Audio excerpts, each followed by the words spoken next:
は iPhone を放置して検証していきたいと思います。まずね、条件としてはダークモードではない方のライトモードの状態で充電をねマックスにしますね。マックスにね。で、画面の明るさを最大にして自動で画面が暗くならないようにします。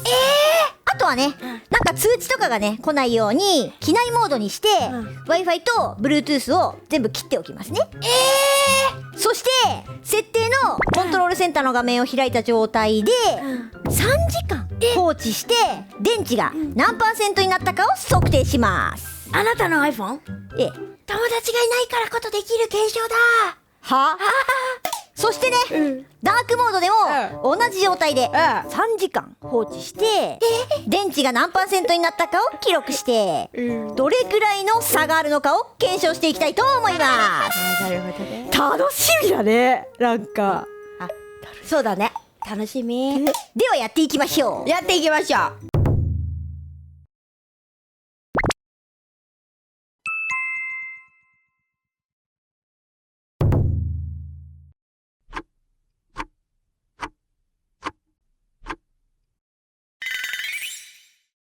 測定してきました。どうだったどうだった何？面白い結果になりました。嘘。まずライトモードではいバッテリー 100% からはい3時間放置した結果じゃがじゃがじゃがじゃがじゃがじゃがじゃ 62% になりました。あー、なるほどね。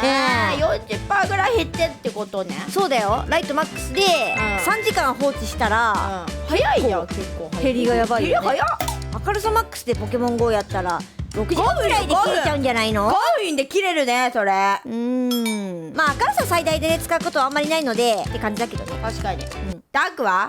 であダークモードですがあ。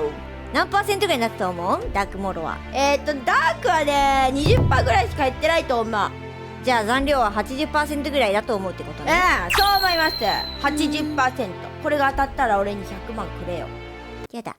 それではダークモードでバッテリー 100% から3時間放置した結果バッテリーは99% になりました。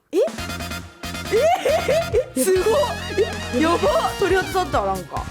やばくない？やばい。びっくりしちゃった。やばいやばいやばい。時間3時間経ってなかったのかなって思っちゃったもん。経ってなかったんだ。経ってた。すごい。すごいよね。じゃあリアルなスマホもダークモードにすれば 99% 残るってこと？ゆうちゃんのは有機入れじゃないからならないよ。いや本当にすごい。すごい。だってさ、電源そもそも切ってて放置しててもさ、3時間経ったら 1% ぐらい充電減ってそうじゃない？減ってそう。やば。まあ画面が一応放置してた画面っていうのが白と黒のね差がかなり大きい画面で検証したので、まあ、かなり有機 EL の差がね顕著に出てたって感じですね。顕著に？これは発明だ。発明？天才的な発見だな。これはすごかったよ。面白いね。面白いかもね。面白い。